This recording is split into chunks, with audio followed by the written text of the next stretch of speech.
समाजशास्त्र का परिचय। बी पार्ट फर्स्ट में जो बेसिक एलिमेंट्स ऑफ सोशियोलॉजी उसके अंतर्गत समाजशास्त्र का परिचय इस टॉपिक पर आज हम लोग बात करेंगे। समाजशास्त्र क्या है, समाजशास्त्र की उत्पत्ति उद्भव किस प्रकार से हुआ है। कहा जाता है कि मनुष्य सबसे पहले प्रकृति के प्रति संवेदनशील होता है और प्रकृति के बारे में ज्ञान प्राप्त करता है, तो उसी के साथ ही प्राकृतिक विज्ञानों का उद्भव होता है। लेकिन समाज मनुष्य का यथार्थ है, मनुष्य का सामाजिक जीवन बहुत समय से अस्तित्व में है। इसलिए प्राकृतिक घटनाओं के बारे में जानने के बाद मनुष्य की एक स्वाभाविक रुचि जागृत होती है कि वो सामाजिक घटनाओं के बारे में भी जाने, उसका भी अध्ययन करे। इसी के फलस्वरूप प्राकृतिक विज्ञानों के पश्चात सामाजिक विज्ञानों के रूप में सामाजिक विज्ञानों का उद्भव हुआ और सामाजिक विज्ञान के रूप में समाजशास्त्र भी एक स्थापित विज्ञान है। समाजशास्त्र का सबसे पहले अगस्त काउंटे ने 1838 में, जिन्हें समाजशास्त्र का पिता या जनक कहा जाता है, उन्होंने इसे सामाजिक भौतिक शास्त्र का नाम दिया था। मूलतः भौतिक शास्त्री थे और उनकी समाज के अध्ययन में रुचि थी। सामाजिक उन्हें इसीलिए समाजशास्त्र का जनक कहा जाता है। कुछ समय बाद में इसी सामाजिक भौतिक शास्त्र का नाम समाजशास्त्र के रूप में पड़ा है। सोशियोलॉजी वर्ड दो शब्दों से मिलकर बना है, सोशियस और लोगस। ग्रीन और ग्रीक शब्द है सोशियस और लोगस, जिसका शाब्दिक अर्थ कहा जाता है समाज का विज्ञान। समाजशास्त्र के बारे में वैसे कोई सर्वमान्य परिभाषा नहीं दी जा सकती, लेकिन विभिन्न प्रकार के विद्वानों के विचारों के आधार पर समाजशास्त्र की परिभाषा को 5 भागों में बांटा जा सकता है। इसमें सबसे पहले बात करेंगे वार्ड ओडम गिडेंस की, जिन्होंने समाजशास्त्र को समाज का विज्ञान कहा है, समाज का अध्ययन कहा है। दूसरा, इसमें मैकाइवर पेज, ग्रीन, रोज, क्यूबर, जिन्होंने समाजशास्त्र को सामाजिक संबंधों का अध्ययन कहा है।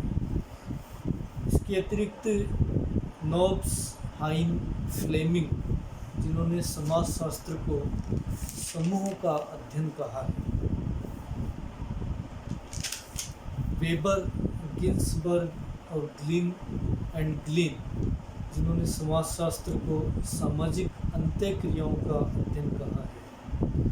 और Ogburn, Nimkoff, Bennett, Tumin, Kimball, Young, Sorokin, जिन्होंने समाजशास्त्र को सामाजिक जीवन, घटनाओं, व्यवहार एवं कार्यों का अध्ययन कहा है।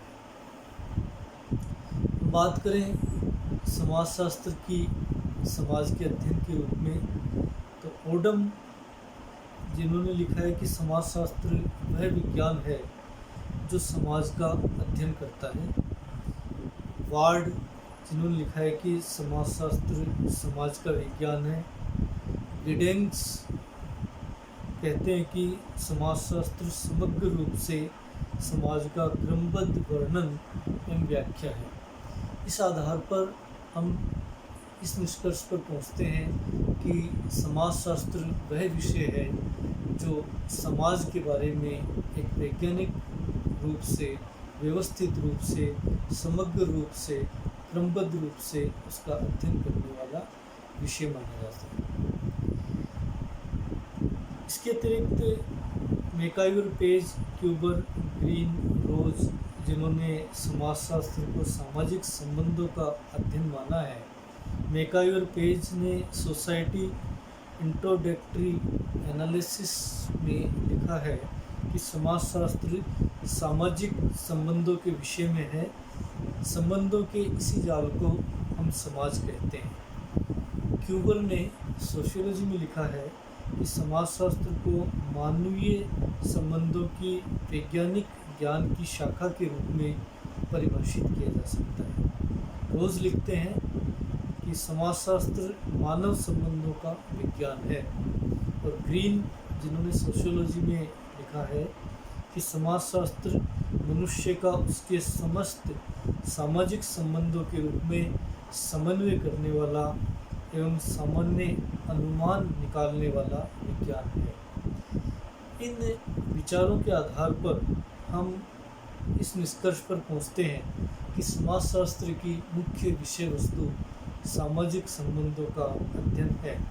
सामाजिक संबंध समाज में कई प्रकार के होते हैं। घनिष्ठ, सतही, स्थायी, अस्थायी, सहयोगी, असहयोगी, अनेक प्रकार के जो संबंध हैं वो समाज में पाए जाते हैं। इन्हीं संबंधों के क्रमबद्ध एवं व्यवस्थित अध्ययन समाजशास्त्र विषय के अंतर्गत रखा गया है। तीसरे श्रेणी के अंदर हम बात करते हैं नोब्स, हाइन, फ्लेमिंग और जॉनसन के विचारों की, जिन्होंने समाजशास्त्र को सामाजिक समूह का अध्ययन माना है। क्योंकि व्यक्ति प्रारंभ से ही अकेला नहीं रहता है, समूह में रहता है। समूह उसकी एक नैतिक, प्राकृतिक और मानसिक आवश्यकता है, इसे सुरक्षा प्रदान करता है। इसलिए उसका जो जीवन है वो भी सामाजिक जीवन समूह के द्वारा ही संभव होता है। अतः नोब्स, हाइन, फ्लेमिंग सोशियोलॉजी में लिखते हैं कि समाजशास्त्र समूह में लोगों का वैज्ञानिक और व्यवस्थित अध्ययन है। जॉनसन ने भी सोशियोलॉजी में इसी प्रकार के विचार रखे हैं कि सामाजिक समूह सामाजिक अंत्यक्रियाओं की ही एक व्यवस्था है तथा सामाजिक समूह का अध्ययन करने वाला विज्ञान ही समाजशास्त्र है। इन विचारों के आधार पर हम जिस निष्कर्ष पर पहुंचते हैं, इसके तहत ये कहा जा सकता है कि समाजशास्त्र सामाजिक समूह को अध्ययन करने वाला विषय है।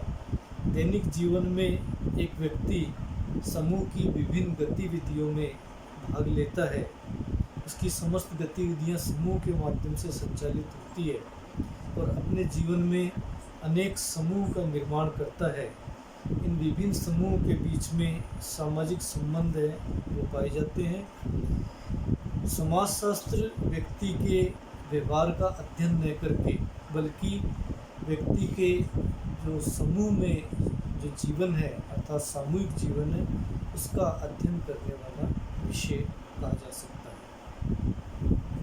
चौथी श्रेणी के विचारों के अंतर्गत हम देखते हैं मैक्स वेबर, गिन्सबर्ग, ग्लिन और ग्लिन के विचार, जिन्होंने समाजशास्त्र को सामाजिक अंत्यक्रियाओं का अध्ययन करने वाला विषय कहा है। मनुष्य अपनी आवश्यकताओं की पूर्ति के लिए दूसरे व्यक्तियों के संपर्क में आता है और परस्पर संपर्क के फलस्वरूप उनके बीच में अंत्यक्रियाएं उत्पन्न होती है और इन्हीं अंत्यक्रियाओं को अध्ययन समाजशास्त्र के अंतर्गत किया जाता है। मैक्स वेबर के विचार यदि हम देखें the theory of social and economic organization में, जिसमें वेबर लिखते हैं कि समाजशास्त्र वह विज्ञान है जो सामाजिक क्रिया की निर्वचनात्मक समझ कराने का प्रयास करता है। वेबर ने इस निर्वचनात्मक समझ को जर्मन शब्द वरेस्टेन यूज किया है। वरेस्टेन निर्वचनात्मक समझ से तात्पर्य है कि जब हम किसी घटना का कर्ता के द्वारा जो क्रिया की जाती है उस क्रिया के अर्थ में जाकर उस क्रिया का अर्थ लगाते हैं, कर्ता के द्वारा दिया जाने वाले अर्थ के में हम उस क्रिया का अर्थ लगाते हैं और उसके आधार पर उसके परिणामों की व्याख्या करते हैं, तो इसे सामाजिक क्रिया की निर्वचनात्मक समझ कहा जाता है।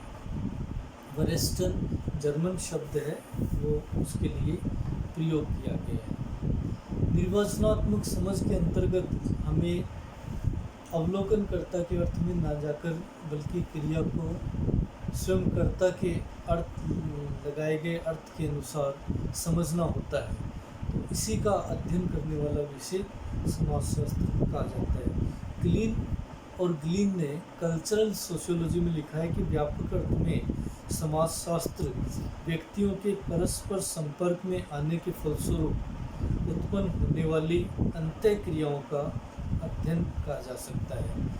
जब व्यक्ति दूसरे व्यक्ति के संपर्क में आते हैं तो उनके संपर्क के कारण से स्वाभाविक रूप से उनके बीच में अंतः क्रियाएँ उत्पन्न होती हैं। इन्हीं अंतः क्रियाओं को विश्लेषित करने के लिए समाजशास्त्र के द्वारा अध्ययन किया जाता है। गिन्सबर्ग सोशियोलॉजी में लिखते हैं कि समाजशास्त्र मानवीय अंतः क्रियाओं एवं अंतः संबंधों एवं उनकी दशाओं और परिणामों का अध्ययन है। तो इन विचारों के आधार पर हम इस निष्कर्ष पर पहुँचते हैं कि सामाजिक अंतः क्रियाएँ जब दो या दो से अधिक व्यक्ति आपस में मिलते हैं तो उनके बीच में अंतः क्रियाएँ उत्पन्न होती है सामाजिक संपर्क के फलस्वरूप, और इन्हीं अंतः क्रियाओं के कारण से सामाजिक संबंधों का निर्माण होता है।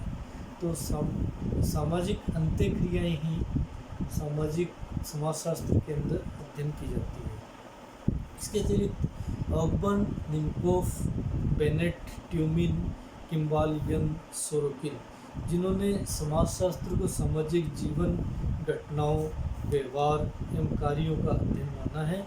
ऑगबर्न, निम्कोफ हैंडबुक ऑफ सोशियोलॉजी में लिखते हैं कि समाजशास्त्र सामाजिक जीवन का वैज्ञानिक अध्ययन है।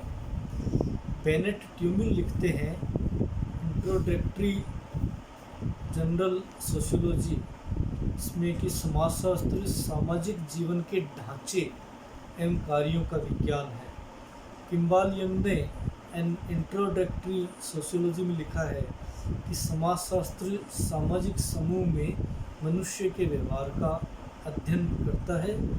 Sorokin society, culture and personality में लिखते हैं कि समाजशास्त्र सामाजिक सांस्कृतिक घटनाओं के सामान्य स्वरूपों, विभिन्न प्रकारों और अनेक अंतर संबंधों का सामान्य विज्ञान है। समाजशास्त्र में उन सभी पक्षों का अध्ययन किया जाता है जिनसे जो सामाजिक व्यवहार में बार बार दिखाई देते हैं, इसलिए ये पक्ष स्थायी एवं सार्वभौमिक होते हैं। इन विचारों के आधार पर हम इस निष्कर्ष पर पहुँचते हैं कि समाज में जो व्यवहार पुनरावृत्ति लिए हुए होते हैं, अर्थात जिनकी आवृत्ति बार बार होती है, सामाजिक जीवन के जो पक्ष हैं वो बारी बारी व्यवहार में प्रयुक्त होते हैं। समूह संबंधों के विभिन्न स्वरूप जो बारी बारी दिखाई देते हैं, इन्हीं घटनाओं, व्यवहारों, कार्यों, ढांचों का अध्ययन समाजशास्त्र के अंतर्गत किया जाता है। तो इस प्रकार से हम इस निष्कर्ष पर पहुंचते हैं कि समाजशास्त्र वह विषय है जो मूल रूप से समाज का अध्ययन करता है। समाज के अध्ययन की मुख्य विषय वस्तु सामाजिक संबंध है। सामाजिक संबंधों का इसमें विशेष रूप से अध्ययन किया जाता है। सामाजिक संबंध अंतः क्रियाओं के फलस्वरूप निर्मित होते हैं। सामाजिक अंतः क्रिया, सामाजिक क्रिया मूल्यों के आधार पर निर्मित होती है। अतः सामाजिक संबंधों को समझने के लिए सामाजिक क्रिया, अंतः क्रिया, मूल्य, समूह, व्यवहारों आदि का अध्ययन किया जाता है। अतः समाजशास्त्र के अंतर्गत इन्हीं सभी पक्षों को सम्मिलित किया जाता है, जिसका मुख्य विषय वस्तु सामाजिक संबंध है। इन्हीं को समझने के लिए समाजशास्त्र विषय अस्तित्व में आता है।